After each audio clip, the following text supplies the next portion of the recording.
Everyone, and welcome to BMO Training Ground for the official presentation of Toronto FC new designated player. We have with us today Toronto FC General Manager Jason Hernandez, Toronto FC Head Coach Robin Fraser, and designated player which Jason Hernandez will introduce. Thank you, Ale. Hi, everyone. Welcome. Nice to see you all. Want to thank you for your time and joining us today. First and foremost, I want to take a moment to thank everyone behind the scenes, starting at the very top with MLSE ownership and leadership in allowing us the opportunity to be here today. There's a lot of folks, certainly at MLSE, who did a ton of work to make sure that we had everything we needed to come to this conclusion and to come to this point. And so first and foremost, I want to say thank you and a big vote of appreciation. So today, I want to introduce our new designated player, our new number 10, Djordje Mihailović, to join us here in Toronto FC. We're extremely, we want to clap, let's clap. We are incredibly excited to begin this journey with Georgie. He's someone certainly we've admired from afar, and today is a big day for our club, a big day for our city, and we're truly ready to get going. So myself, Georgie, Robin here, ready to field questions and talk about the now and the future.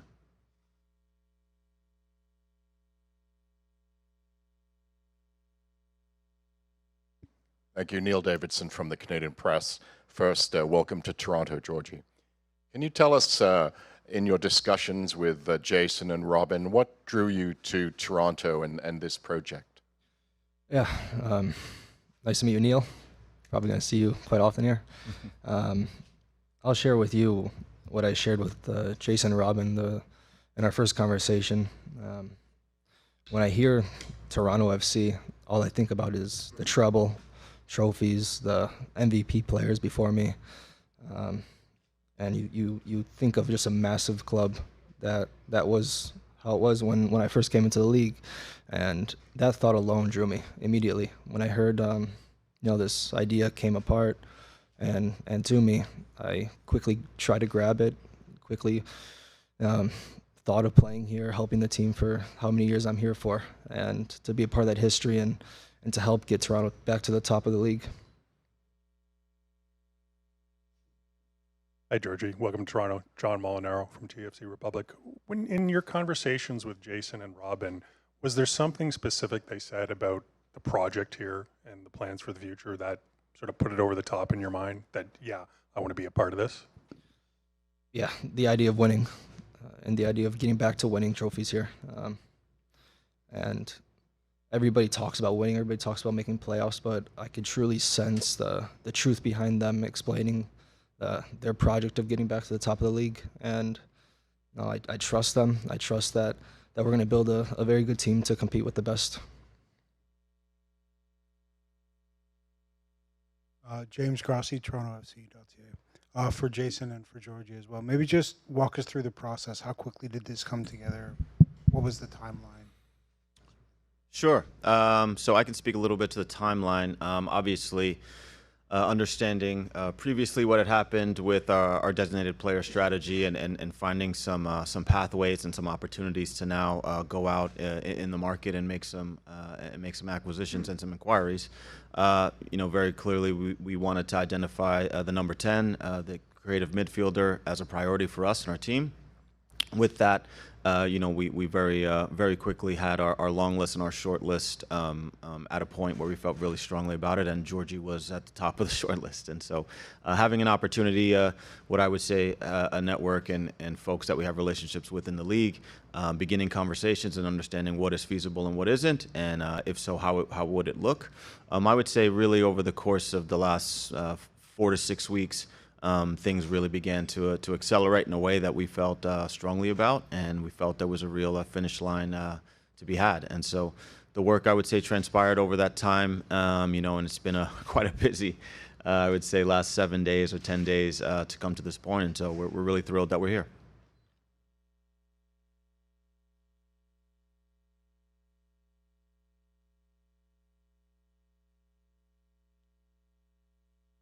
Robin, Georgie can make goals and score them. How much freedom will you give him on the pitch? As much as he needs.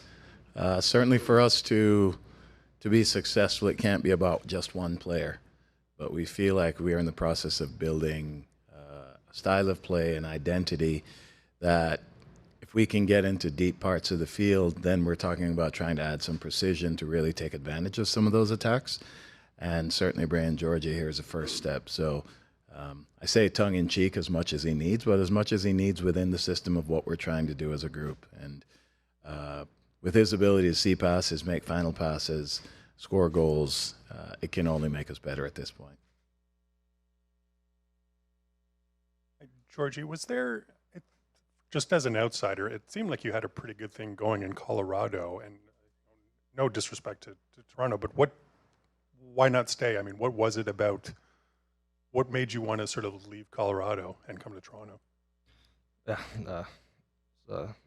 probably 100 things that go into a move like this. And I said yesterday on my social media that I'm grateful for my time in Colorado, grateful for my coaches there. I said about Chris and his staff that I never had a coach like him and his staff back me and support me in every way possible, and I'm thankful for that.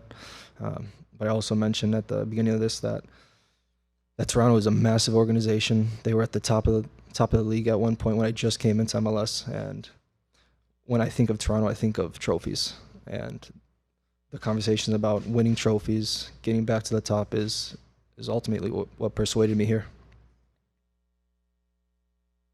James Grossi again. Sorry, I lost my train of thought here. Give me a second.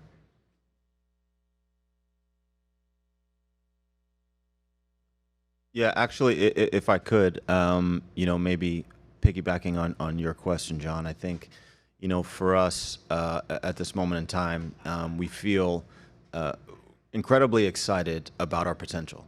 And so I think a big part of Robin and at least our side of the table and speaking with Georgie is to talk about our potential, right? And I think it does require a certain type of person to have vision, right? And to understand that what we are today isn't necessarily what we're going to be tomorrow or 6 months from now. And so when we discuss our vision and what we believe potentially this club will be, I think, even though currently Toronto and Colorado are different parts of the table, I think that part of the conversation speaks to certain people, right? And people who are wired in a way that say, okay, I understand what the mission is, and I want to be part of the mission. And so I think that was a lot behind the scenes or under the surface in our conversation, understanding where we're trying to go and what role all of us can play in that is an exciting opportunity. Apologies, James Grossi again. Hang on, James, if I could. I just want to actually add to that as well and just talk about the reasons why we're all here is to try to win. And having been here before, having been here in time when Georgie talks about, what Georgie talks about, there's a tremendous desire and push to get us back to where we were. And I can't speak enough about the club, the commitment that they've shown to that, Keith and Jason, to make the moves that we've made in the time that I've been here. It's the reason I'm here. It's because I believe in this club and I believe in the management and the project. And we're so excited to have Georgie now because it's just further evidence as to what this club is about. This club is committed to winning, and this club is committed to being good. And this is a really exciting day for me, and one of the reasons why I'm here and why Georgie's here and why Jason's here is because we all share this passion that we want to win. End of story. James Grossi again. Georgie, in the video that went out yesterday, you mentioned some conversations with Jonathan Osorio and Richie Larea. You've gotten a chance to know the rest of the squad. Maybe just what do you see when you look around that locker room? I see a bunch of hardworking guys that don't quit. That's what I've seen from Toronto all season long, and maybe games haven't gone their way. I don't want to speak about the past roster and players that came and went, but right now in the locker room I see a bunch of guys that have the same passion like I do. Richie, Oso, a few more of those guys that have the passion and desire to win. Oso was here from when those good days were in Toronto with the treble and all those trophies, so he knows also what it takes to be at the top, and it's something that when the time goes by and I have more trainings and games with Oso in particular to teach me the certain ways of the DNA of this club, it's going to help me even more. Georgie, I'm wondering what connections you have with the players here. Am I right in saying I think you and Sean Johnson go back a bit through your times with the U.S. program? Yeah, Sean and I, it actually goes way back to about 2015, 2016. I just started training with the first team in Chicago, and he was the number one there. So me and Sean have been crossing paths for the last about 9, 10, 11 years, and it's really nice to have a familiar face here. Yeah, I haven't mentioned that to him yet.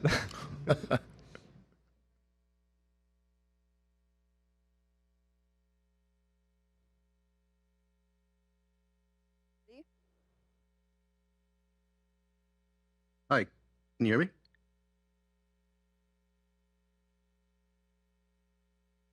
Sorry, I'm not sure if you can hear me, but yeah, Eric Jacquemet with CBS Sports. My question's for Jason.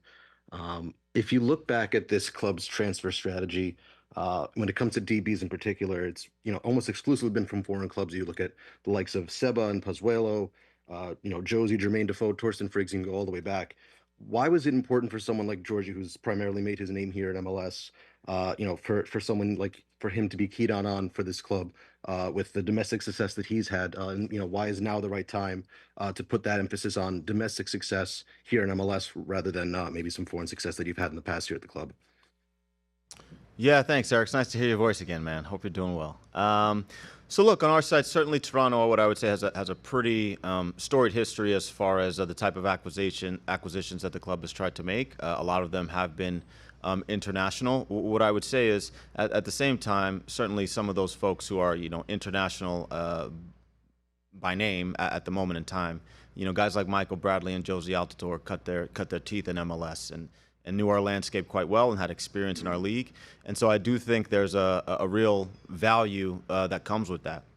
And at the end of the day, for us at this moment in time, what are we looking for? We're looking for a new face, a new personality, someone who's hungry, someone who desires to be the protagonist for an MLS club, who wants that responsibility. Someone who not only can play at a high level, but someone who wants to elevate his teammates around him and help them deliver, and someone who is completely consumed with winning, and that is the main goal. And so these are just certain boxes that we tick that, of course, are part of the bigger conversation when we talk about a player's qualities and actually what do they do on the pitch and what are the parts of the field that they like to operate in. At the end of the day, all of these things combined led us to one person, and that's Georgie. And so whether Georgie was playing in the Eastern Conference or in South America or on the moon, it wouldn't matter, really. What we want is not only the right player, but the right person. And we felt, we know he's the right person for us at this time. We'll go to Justin Ruderman. Thank you so much. Justin Ruderman with MLS Soccer. Georgie, in the Colorado Rapids release, they mentioned that you asked for this move for personal reasons. I'm just curious if you're willing to share what those personal reasons are. Personal reasons are personal reasons. But like I said before, a move like this has 100 different things, 100 different reasons why. But at the end of the day, this new opportunity, this project that Jason explained to me, it just truly excites me all the way to the top. Yeah.